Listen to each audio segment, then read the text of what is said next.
The Harivamśa Purana, Chapter 8. The Serpent King. Spring had arrived in the land of Vrindavan, and the people were celebrating the joys of living in Brindavan. It was a beautiful village, and with the onset of spring, it became even more dazzling. The sun shone like a golden orb, and its rays enlivened even the dullest parts of the woods.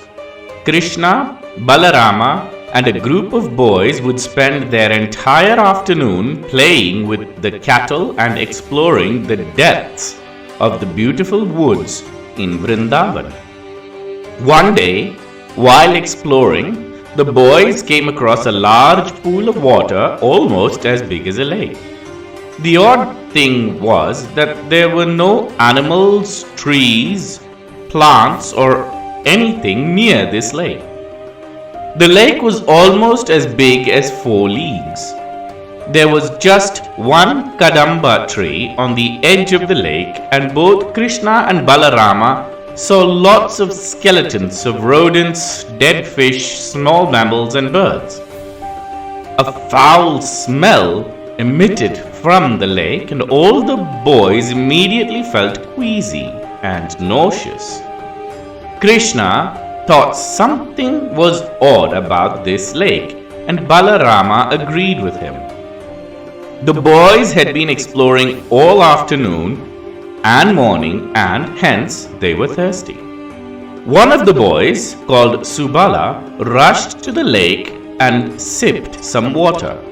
The second Subala sniffed the water, his nostrils burned, but because of his thirst, he ignored the weird sensation and drank the water. The water burned through his throat, and he instantly fell down dead. Both Balarama and Krishna were observing Subala, and the second he fell down, all the boys ran back to the village. Krishna and Balarama, however, stayed back. Subala's face had turned a shade of light blue, and all the color was drained from his face. Krishna kept staring at the boy and then decided to investigate. Knowing Krishna, Balarama warned him, "No, Krishna, I'm not sure what could do this to a child. It must be a very powerful demonic spirit or a creature of the underworlds. Let us head back to the village and warn the others," said Balarama. Krishna didn't say a word to Balarama. He took a deep breath and jumped in head first. The boys, along with Balarama, ran back to the village of Vrindavana, and Balarama alerted the chieftain about Krishna's latest actions. The chieftain trembled in fear, and so did a number of villagers. "That lake is a cursed lake. It kills anyone who goes near it. The vile king of serpents, Kalia, calls it his home, and he has poisoned the entire lake," said one of the villagers. Nanda, along with a large retinue of villagers, grabbed their pitchforks and rope in a hope to rescue Krishna. Krishna had jumped into the lake with such a force that all the creatures in the lake awoke with a tremendous startle. So did the king of serpents, Kalia. Furious at the thought of a mere mortal, a human being who dared to enter his realm, he sent his son Dara, along with a retinue of poisonous serpents, to execute the god incarnate.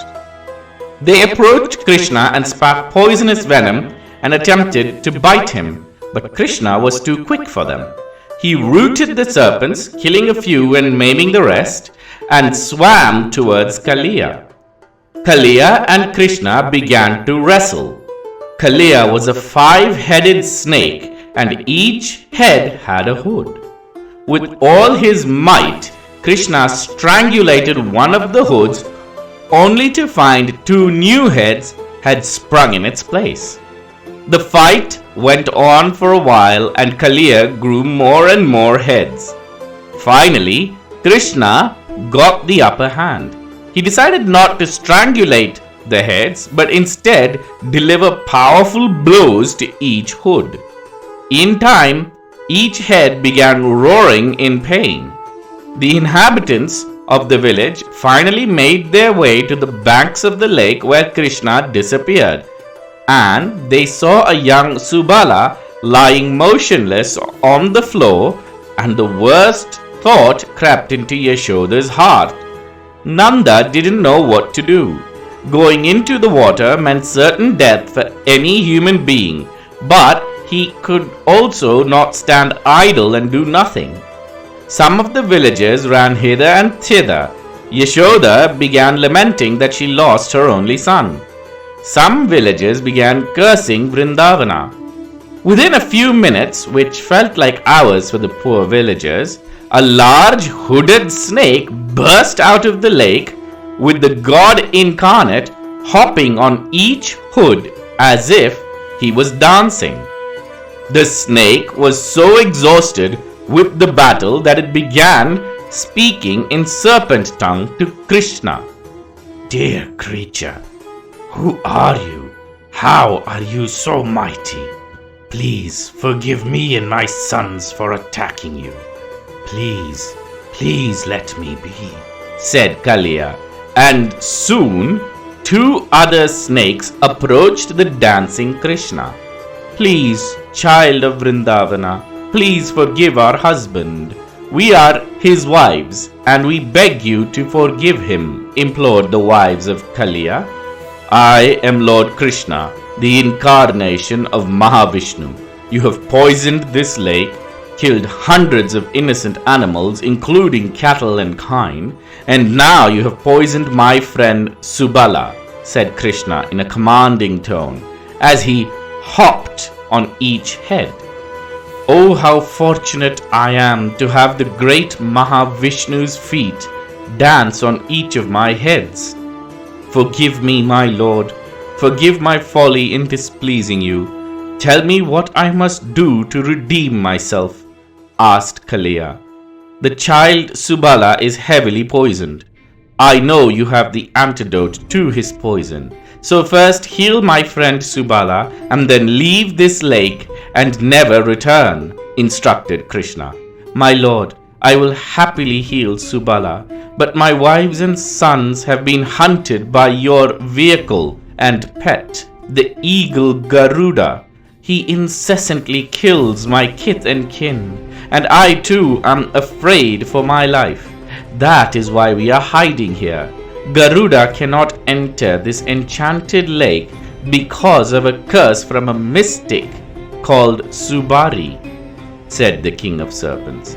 Just as he finished speaking, one smaller serpent approached Subala and lightly bit him. Within moments, Subala's face turned from a purple to one of full life. He sat up, much to the awe of all the villagers surrounding him. The villagers could not make out the language of the serpent, but the incarnate of Mahavishnu, Lord Krishna, was well versed in the language of the snakes. All they saw was Krishna making silly noises from his mouth, and to their surprise, a snake crawled up to Subala and healed him. As soon as Subala woke up, Krishna's face beamed with delight. "You have done well, Kalia. Healing my friend and curbing your ego has pleased me. Go far from here. I give you my word, my pet Garuda will not harm your kin or you," said Krishna.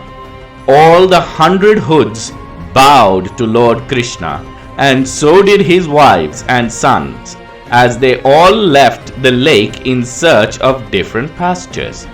The second all the snakes left, all the villagers prostrated before Krishna. They could understand that something had happened, but could not comprehend the whole story. However, now the lake was no longer poisoned, and Krishna went back to being a 6-year-old. As time passed, Kamsa grew more and more concerned about his impending doom. He spent sleepless nights pacing in his fortress. He had nightmares of a young infant pummeling him to death. To add to his misery, his spies had informed him a small child no older than 6 years of age wrestled with a large snake and danced on its hoods, near the village of Vrindavan. He also observed that the demon Vatsasura he sent earlier had not returned, especially since he had reported that he would be roaming near that very village. "Chanura!" he bellowed. Chanura appeared with a blink of an eye. "Chanura, I have good reason to believe that the vile creature, the miserable Mahavishnu's incarnate, has hidden himself in the village of Vrindavan. Great and amazing things are said to be performed by a 6-year-old infant. I suspect that infant is none other than my executioner. Go, send forth my messengers of death, so that this child of wonder will go to the abode of Yama," he bellowed. Chanura bowed low and nodded. He had an array of demonic beings lined up to slaughter the son of Vasudeva. He called all of them and had them lined up before the king of Mathura. "Demons, ogres and rakshasas, hear me carefully. With much pain and effort, we have located that vile miscreant, the son of Vasudeva, the incarnation of our common enemy Mahavishnu.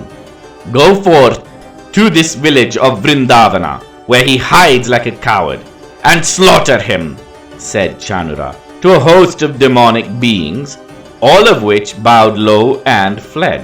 They all shapeshifted into common animals or forces of nature and left for Vrindavan. Chanura then turned to Kamsa. "Fear not, my lord.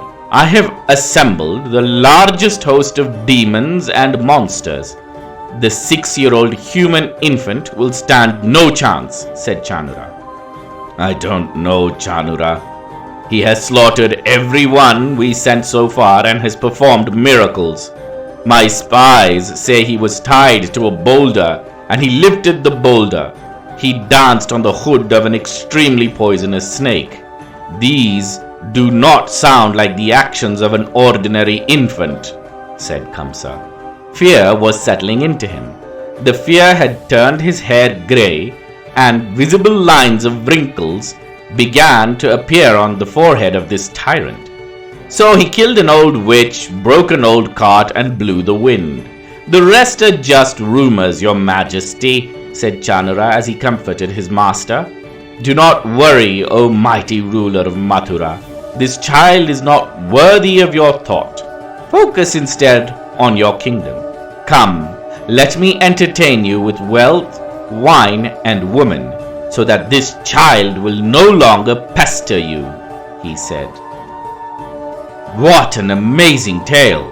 The Lord of all beings danced on the head of the poisonous, venomous snake, Kalia. "How wondrous that Kalia became so humbled," said Janamejaya. "Ah, my king, with each hop and step, the wondrous God incarnate of Mahavishnu humbled the pride of Kalia and forgave him of all his transgressions. Such is the ocean of mercy, the great God Mahavishnu," said the Rajaguru Vaishampayana. "Do continue, I wish to hear more," said Janamejaya, and Vaishampayana promised to continue in the next episode of the Harivamśa.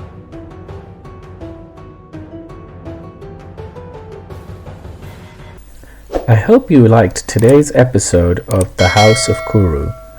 If you have not already, please subscribe to this channel and like this video so that you will be notified every time a new video is uploaded. Thank you.